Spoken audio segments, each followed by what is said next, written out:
خەباتی ژنان و پیاوانی خانەنشینکراوی تامینی ئیجتیماعی درێژەی هەیە.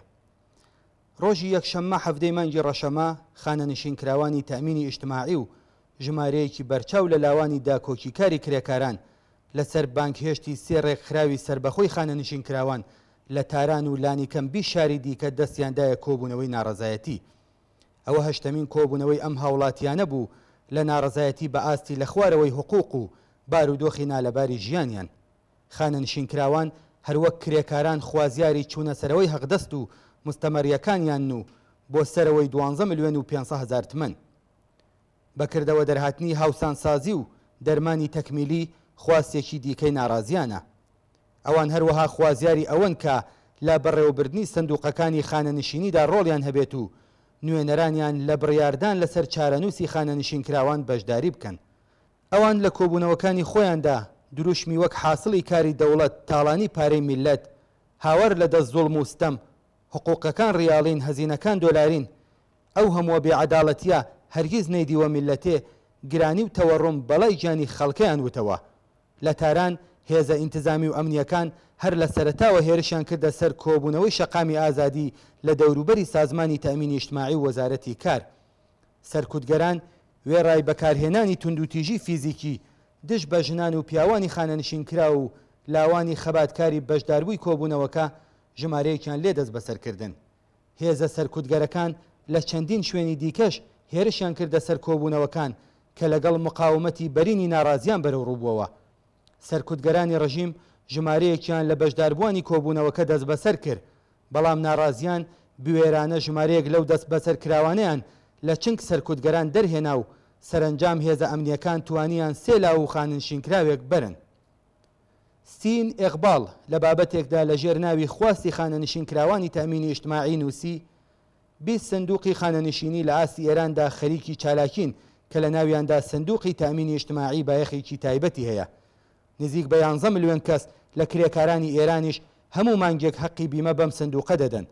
لە بەرامبەردا ئەم سندوقە پتر لە 2 ملیۆن کەس لە خانەنشینکراوانی ئێران دەگرێتەوە و بە شێوەی گشتی نزیک بە 6 ملیۆن کەس مانگانە حقوق وەردەگرن. بە واتایەکی دیکە پتر لە 44 ملیۆن کەس لە هاوڵاتیانی ئێران دەفتەرچەی بیمەی تامینی ئیجتیماعیان لە اختیاردایە. لە ڕاستیدا ئێستا و داهاتووی پتر لە نیوەی ئێرانیەکان بە چارەنووسی سندوقی تامینی ئیجتیماعیەوە گرێدراوە کە لە زومرەی گەندەڵترین ناوەندەکانی کۆماری ئیسلامیە. کەڵەکەبوونی ئەم سەرمایە گەورەیە لە ناو سندوقی تامینی ئیجتیماعیدا بووەتە هۆی ئەوەی کە بەردەوام ئەم سندوقە وەک دامەزراوەیەکی گەورەی ماڵی و سەنعەتی ئێران بناسرێت.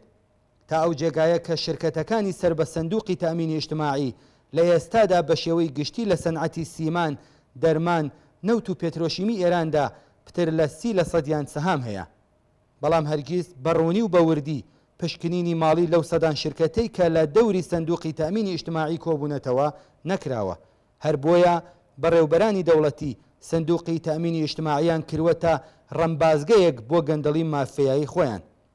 خواستی خانەنشینکراوان کە لە ڕۆژی هەفتەی ڕەشەمە بۆ هەشتمین جار بە ئامانجی وەدیهاتنیان لە بەرامبەر ناوەندەکانی تامینی ئیجتیماعی دەستیدایە کۆبوونەوەی ناڕەزایەتی بریتین لە: یەکەم، پەرداختی قەرزەکانی دەوڵەت بە سندوقی تامینی ئیجتیماعی.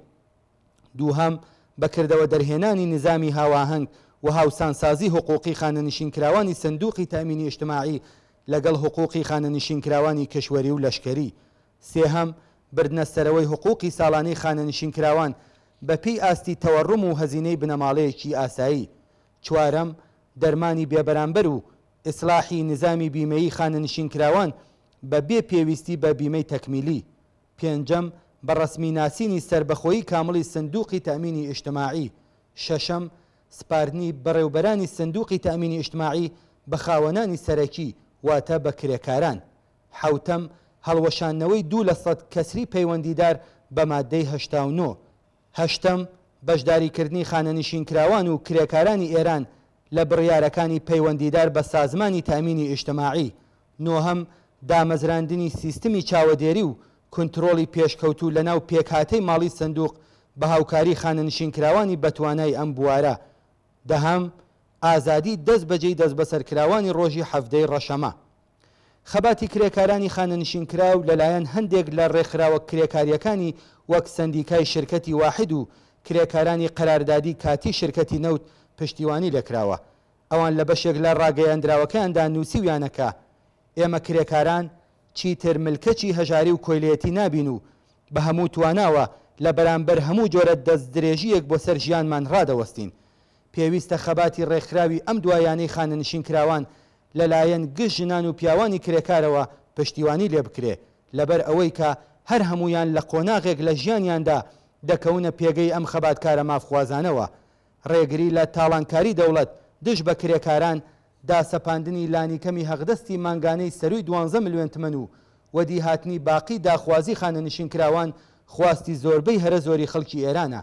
پێویستە لە بیرمان نەچێتەوە کە خەباتی ئێستەی خانەنشینکراوان لە هەمان حاڵدا کە لە ڕێگەی پشتیوانی گشت کرێکاران و ڕێکخراوەکانیان بەهێز دەبێت، ئاستی خەباتی کرێکارانیش دەباتە قۆناغێکی دیکەوە کەوابوو پێویستە بە هەموو شێوەیەکی گونجاو و مەیەسەر چالاکانە پشتیوانیان لێ بکرێت.